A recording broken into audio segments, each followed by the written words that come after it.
మకర రాశి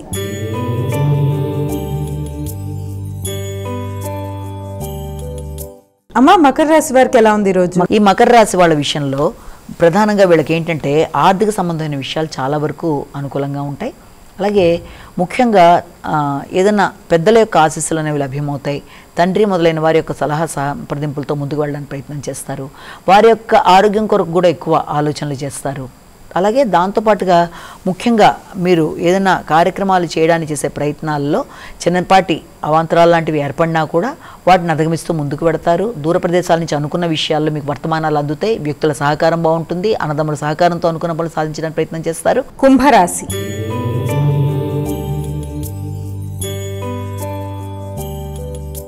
అమ్మ కుంభరాశి వారికి ఎలా ఉంది రోజు? వృత్తికి సంబంధించిన విషయాల్లో తగిన విధంగా జాగ్రత్తలు తీసుకోవాలి. అంటే మీ తోబుట్టువులతో కానీ, వృత్తి చేసే ప్రదేశాల్లో మీ యొక్క ఉన్నత స్థాయి అధికారులతో కానీ, లేకపోతే మీ పై అధికారులతో కానీ ఆకస్మికంగా ఇబ్బందులు రాకుండా తగిన విధంగా జాగ్రత్త తీసుకోవాలి.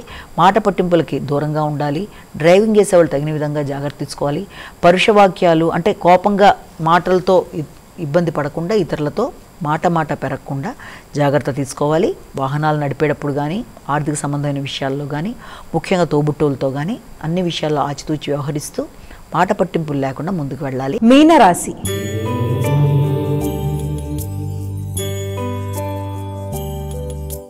అమ్మ చివరిదైన మీనరాశి వారికి ఏ విధంగా ఉంది రోజు? ఏదైనా ఆధ్యాత్మిక ఆలోచనలు అనే విషయంలో కానీ, తండ్రికి సంబంధించిన ఆరోగ్య విషయంలో కానీ ఎక్కువ దృష్టి కేటాయిస్తారు. ముఖ్యంగా ఆర్థిక సంబంధమైన విషయాలు, రావాల్సిన బెనిఫిట్స్ ఇలాంటి వాటి మీద ఎక్కువ శాతం దృష్టి కేటాయించడం, ఆల్రెడీ మీరు చేసిన ఇన్వెస్ట్మెంట్స్, చేద్దామనుకుంటున్న ఇన్వెస్ట్మెంట్స్, వీటికి సంబంధించిన విషయాల్లో చర్చలు, సంతానానికి సంబంధించిన విషయాల్లో ముఖ్యంగా సంతానం యొక్క అభివృద్ధి కొరకు మీరు తీసుకుంటున్న నిర్ణయాలలో మీకు సంతానానికి కొంత వైరుధ్యాలు రాకుండా ఆలోచనలలో తగిన విధంగా జాగ్రత్త తీసుకోవాలి. అంటే మీ ఆలోచనలు వాళ్ళ ఆలోచనలు సమన్వయపరుచుకునే విధానంలో కొంత లోటుపాట్లు లాంటివి వచ్చే అవకాశం ఉన్న రీత్యా అపార్థాలకి తావివ్వకుండా తగిన విధంగా జాగ్రత్తలు తీసుకుంటూ ముందుకు వెళ్ళినట్లయితే అన్ని విధాల అనుకూలత అనేది ఏర్పడుతుంది. కానీ ఉద్వేగాలు అనేవి చాలా అధికంగా ఉంటాయి కాబట్టి ముఖ్యమైన విషయాలు పోస్ట్పోన్ అవుతూ ముందుకు వెళ్ళడం వల్ల కూడా కొంత స్టామినా తగ్గుతుంది. కాబట్టి సోషల్ రిలేషన్స్లో కానీ, అలాగే భాగస్వామ్య వ్యవహారాల్లో కానీ, వ్యాపార వ్యవహారాల్లో కానీ, ముఖ్యమైన విషయాల్లో ఆర్థిక సంబంధమైన విషయాల్లో తగిన విధంగా జాగ్రత్త తీసుకుంటూ ముందుకు వెళ్ళాలి.